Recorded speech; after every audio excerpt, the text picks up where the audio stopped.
program is part of the Scene Project's podcast network. The Scene Project features interviews with independent musicians, comedians, and artists from across the Midwest. Become part of our community and support local art wherever you are.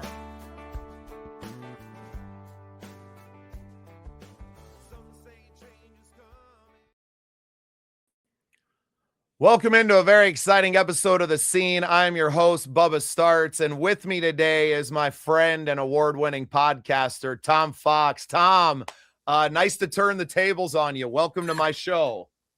Great to be here with you, Bubba. I'm really excited. You know, last year we got to speak on your program. You had me on as a guest, met through the C-Suite Network. A quick shout out to them. What a year that they've had growing and spreading their message. But you were one of the first video podcasts that I was ever a guest on. And since that time, we've had, a lot of experience gained, a lot of mistakes made, but we also won one of our own awards. Now, we don't have a mantle full like you do yet, but we're going to do our best to catch up. But for all of our fans new to you that don't know who you are and what you do, I'd like to just give you the floor and give us a little bit of your backstory. Sure. So I'm a lawyer by professional training. I started podcasting in 2012 in the B2B world of the riveting topic of legal and regulatory compliance. I ended up founding the first and only network in that space, appropriately called the Compliance Podcast Network. Grew that to 75 shows. In 2021, I co-founded another podcast network called the Texas Hill Country Podcast Network. I moved from Houston to a ranch in West Texas in an area called the Hill Country, and I met some like-minded folks who wanted to start a network. So we have a small regional network where we focus much more on human interest and local business people. So that part kind of aligns with, I think, the niche you have found as well. So I play in those two spaces and have a ton of fun doing it. Absolutely. And I've really found my love of podcasting in this last year and the opportunities that it has opened up for us in every realm. You know, when we first started out, it was mostly, we were audio only. I was just kind of getting my feet under me. And I was only interviewing musicians and artists, mostly people that I had known. They were part of my, existing network of people that I had around me. And really at the turn of the calendar last year in 2025, I started to figure out how to kind of put myself out there to talk to people that I didn't know and doing it on video and to watch how podcasting can just change your whole world because of the conversations that you get to have. And to use that platform to support local voices. You know, we have a Scene Project Sports Network where we're covering and talking with local high school sports teams and shining a light on some of our young amateur athletes or local businesses who aren't going to get on the local news channels for one reason or another. And really using our voice and our platform to support the people that are around us every day. Absolutely. And I live in a town that is too small for television. We don't even have our own radio station. We have a newspaper that goes out 3 times a week. And so there is just a thirst for information, for knowledge, for news, for human interest stories. And the welcome to the podcast. Very cool. Co-star, the boss. But the other thing is that I live in a community that's 38% over 65. And guess what? They're all on Facebook. Well, why aren't the businesses in this town on Facebook if your customers are on Facebook? And so it really lends itself to a video approach, not video only, because I'm still a firm believer in the audio component of podcasting. But the other thing that there's been this ongoing dialogue in the podcast community. Can you have a video pod? Is it really a podcast? Is it something different? And one of the very early founders in our space, a guy named Rob Greenlee, said, hey guys, when we started, it was video. We gravitated to the audio format. So let's not talk about something new. We were doing this 20 years ago. So a combination of both is absolutely what every business needs, what every performer needs, what every artist needs. The artists that I talk to are a little bit different than the artists you talk to, because I'm talking to painters, to writers, to movie directors, to actors, to film directors. And so, but they all need to tell their story. And that's exactly it. To me, because I haven't been in it for long, I don't even bother getting into the debates. To me, a podcast is just an independent broadcast. It's something that can be done from someone's home studio or from your phone even. To me, it doesn't matter. I'm not getting caught up in the semantics of it. What is what's the passion behind it? What is the root of why? And to me, it's all stories. It's all about getting these stories out there. Whether it's me telling mine, I really started my podcast because as a musician, I had gone on and guested on a few of my friends' podcasts, and I barely scratched the surface on who is Bubba Startz. So it was like, well, the only way I'm going to have an opportunity to do this is if I'm able to show up more consistently and bit by bit tell my story. And I kind of got that from listening to Joe Rogan and hearing, and eventually you've heard some of his stories so many times, and he feels like a broken record, I'm sure, but he's just relating with the people that are across the table with him, or for us, across on the other side of the computer screen. And we're finding a way to relate as human beings, and that is the basis of relationship. And to me, that's really what podcasting is. And it's not just the relationship between you and I as host or guest, but also that relationship with your fans. It's common wisdom or conventional wisdom in the podcast world that people come for the guest, but they stay for the host. And if you can develop that relationship with the host, people will come back. I tell people I have two metrics, and two metrics only for a successful podcast. Number one, how much did I learn? And number two, how much fun did I have? Now, in the B2B world, I'm a subject matter expert. And if I learn something, my audience is going to learn something. But guess what? I always learn something. I learn something from you simply because you're different than me. You have a different perspective, a different background, different focus. But the second part is, how much fun did I have? Because if I'm having fun, I'm engaged. And people can hear that in my voice. And if I'm engaged, the listener is going to be engaged. And if I can give you a couple of anecdotes, my daughter is a millennial. And one time my wife said, nobody watches a video podcast. So we asked my daughter, do you watch video podcasts? She goes, oh yeah, that's what we do on Friday night.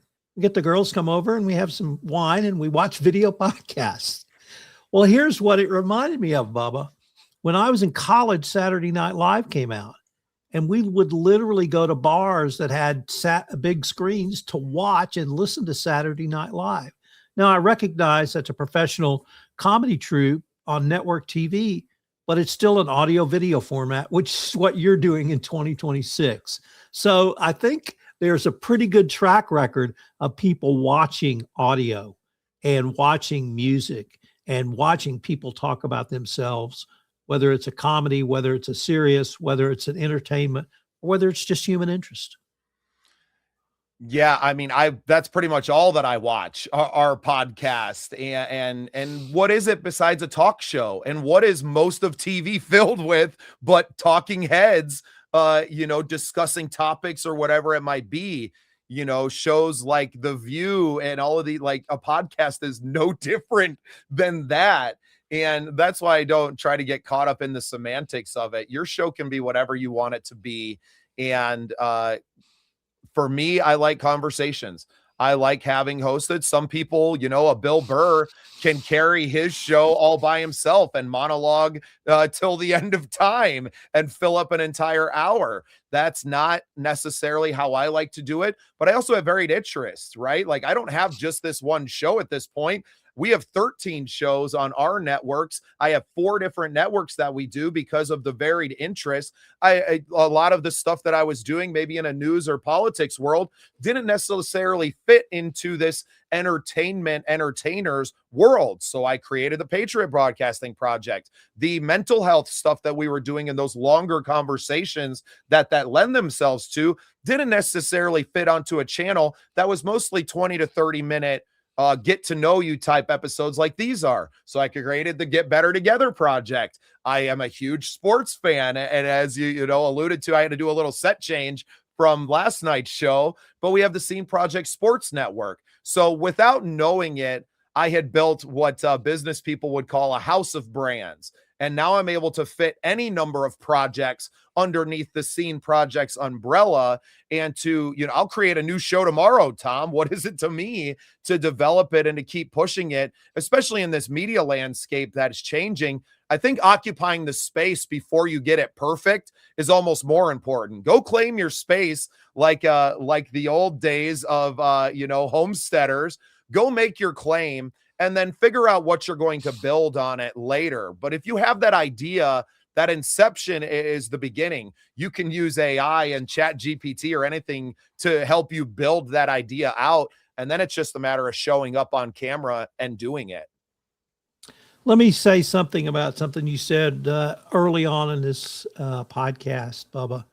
And you said when you started the network and over the past year, you'd made mistakes. Well, I'm going to suggest to you, you didn't make any mistakes. What you did was have learning and growth opportunities, because I'm asked often, tell me your top 5 mistakes in podcasting. And I always answer the same.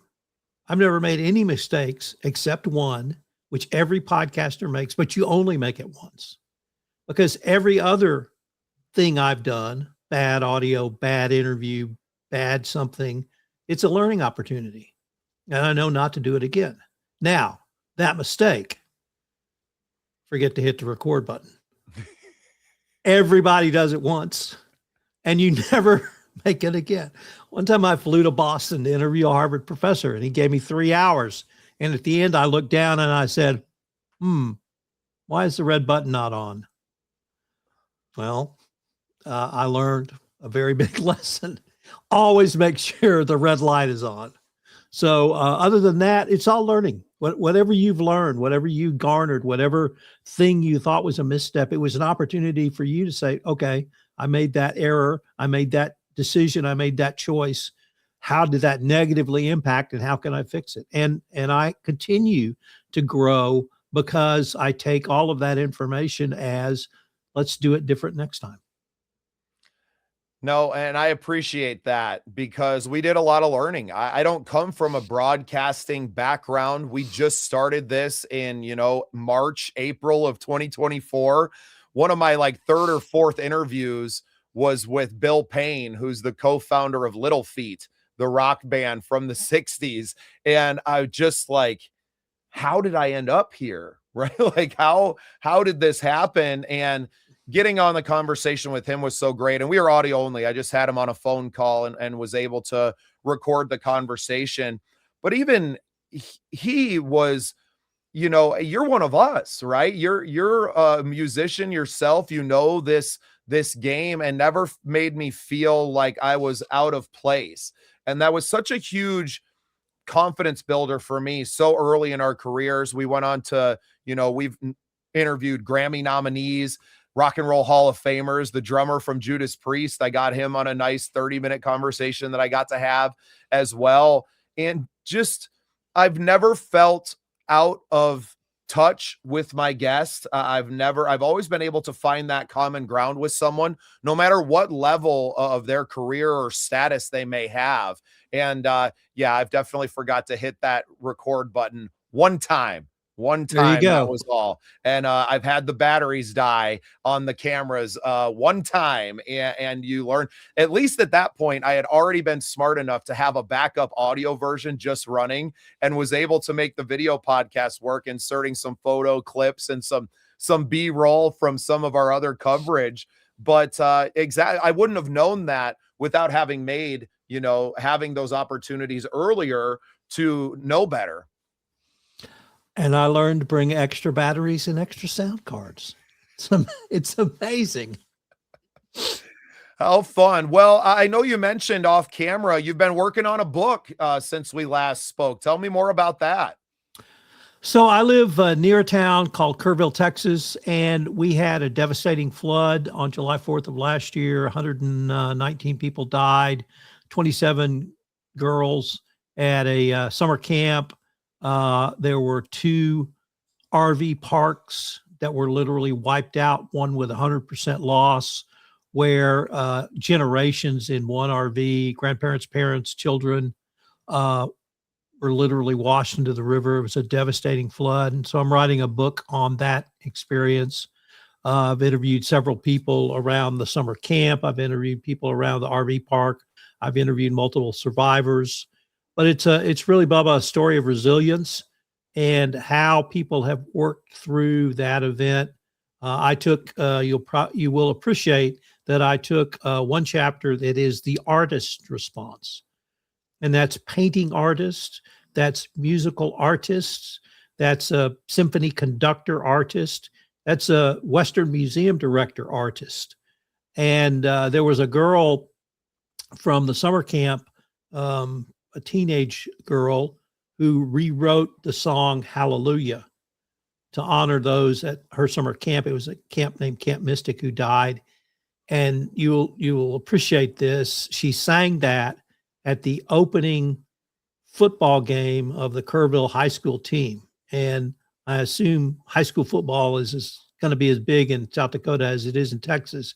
It's the only time in my life I've heard dead silence at a high school football game ever, and a lot of tears when she sang it. And so those stories, those human interest stories, I really want to tell that, how the city rebounded, how literally the world helped donate monies for rebuilding, and people came as far away from rescue teams from Czechoslovakia came to help try to find those who got washed into the river and died. So that's my big project right now. It was absolutely tragic to wake up and see the news, and as fast as news travels now, and not necessarily unprecedented in that Texas Hill Country because of the geography of the area and the propensity for these large storms. And, I know a lot of talk in there, and I'm sure there was, a lot to talk about it more in there, the alarm systems not working, or warnings maybe not going out as they should have, precautions being taken that caused this massive loss of life. But these storms happen, and that area is known for flooding. It's the reason that you have all of the reservoirs around that area to mitigate some of that.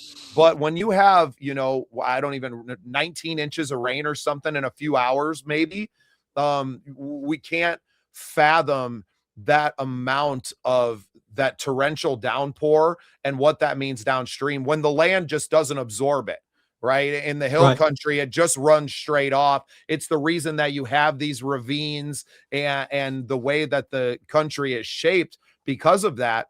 And I think that if you go back, and I'm sure you did in your book, that they've had these kind of floods around in this area and other parts of the hill country for hundreds of years, thousands of years probably, but during human, habitation since, the 1800s, when people started to really habitate this area of the world. 1932, 1955, 1968, 1987, 1997, 2002. So yes, we've these aren't 100-year floods. These are 20-year floods. 20-year floods that they call 1,000-year floods. Well, I've lived through a 1,000-year hurricane. And I just, you guys have weather up there that we don't have, fortunately, but it's always going to be there. And the worst is going to be the next storm. So you just have to be ready for the worst. Yeah, we're known for our snowstorms more than our rainstorms. Although we do get, pretty deadly, and we had a lot of tornadoes out here in South Dakota this year, but we don't have the population that it does. So while you may have these massive storms and huge tornadoes, they very rarely hit a major population center, right? You're not having a massive loss of life. It may wipe out a town, but we're also prepared for those things. And while you have property damage, you're not necessarily getting the loss of human life. And bless you for recording this history, because I think that's important, because the national media can shape a narrative, if not for historians like yourself capturing that. And I think the artist as well, are these songs become the stories that maybe when the books or the Wikipedia pages disappear, that we have the songs to and the paintings of these moments in time, and to remember all of those, rest in peace, those souls that were taken from us in that historic event.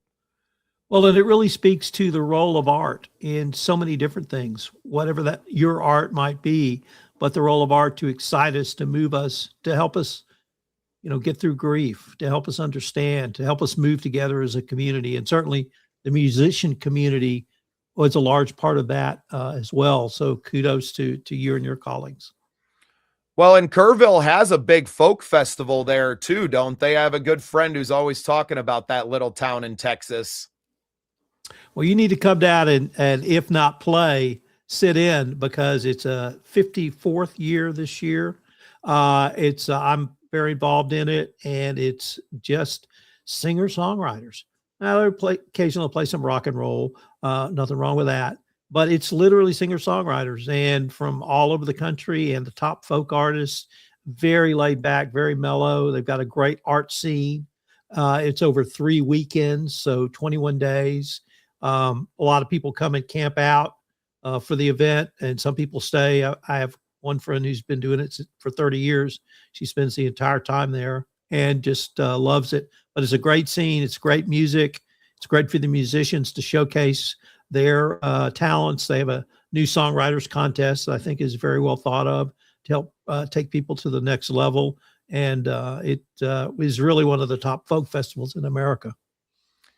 Yeah, shout out to my friend Matt Faulkner. He puts on a big a singer-songwriter festival up here called the Montrose Folk Festival, and just an incredible individual in his own right, very about these songwriters. And I think he learned a lot of that down in Kerrville, and how adamant they were about the people who are writing the songs and not necessarily the ones who are performing them. And, what is folk music if not our record of history, our human history in song? And absolutely love it. So looking forward to getting down there. I don't know if I'll make it this year. We've got plans to be down in Texas in March for South by Southwest, which I know you mentioned you'll be there as well. Yeah, there are 2 major podcast conferences in the U.S., Podfest Expo, which is next week, and Podcast Movement.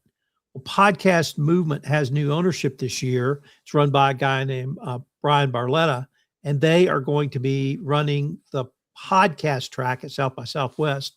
And I'm part of the group that's helping to sponsor that. So I'm very excited about that. It's actually my first South by Southwest. I'm somewhat ashamed to admit, but I'm looking forward to the podcasts. I'm looking forward to the music, and I'm looking forward to maybe catching up with you. I would love that. I was very fortunate to actually get invited to Podcast Movement when it was in Grapevine last August, and got one of their scholarship tickets. So I made the 15-hour one-way drive down from South Dakota to spend about 4 hours at the conference. Adam Curry was on stage at one of them, the Podfather himself, and his whole speech was about, you can use your podcast to support your local community and to being about your small, local, regional areas. I took the headphones off, I put them back in the bin, and said, I think I'm on the right track, and got to shake his hand. I also got to meet Alex and Alicia Sanfilippo, the founders of Podmatch, who I think that's where we reconnected at now, was on Podmatch this time. It's a great couple, a beautiful platform that they've built. So a shout out to them. And yeah, I think I'm going to have to buy a ticket and come see you. And I didn't realize Podcast Movement had kind of moved in and a part of South by as well. So we're going to be down there supporting our music side, but a great opportunity to connect and to see what the future of podcasting and music and tech and everything and where that's going. So looking forward to catching up with you in person, Tom. And thank you so much for taking a few minutes for me today. And thank you for being part of the scene. Well, Bubba, I hope we can continue this conversation. Yeah. Give you a second. Where can people find you before I let you go? Sure. I'm on LinkedIn at Thomas R. Fox. I'm also on Facebook and Instagram, Voice of Compliance, and my website. The two of them are www.compliancepodcastnetwork.net and www.texashillcountrypodcastnetwork.com. Awesome, Tom. Well, have a great rest of your day, and I'll be catching up to you in a few months. It's a deal, Bubba. Thank you.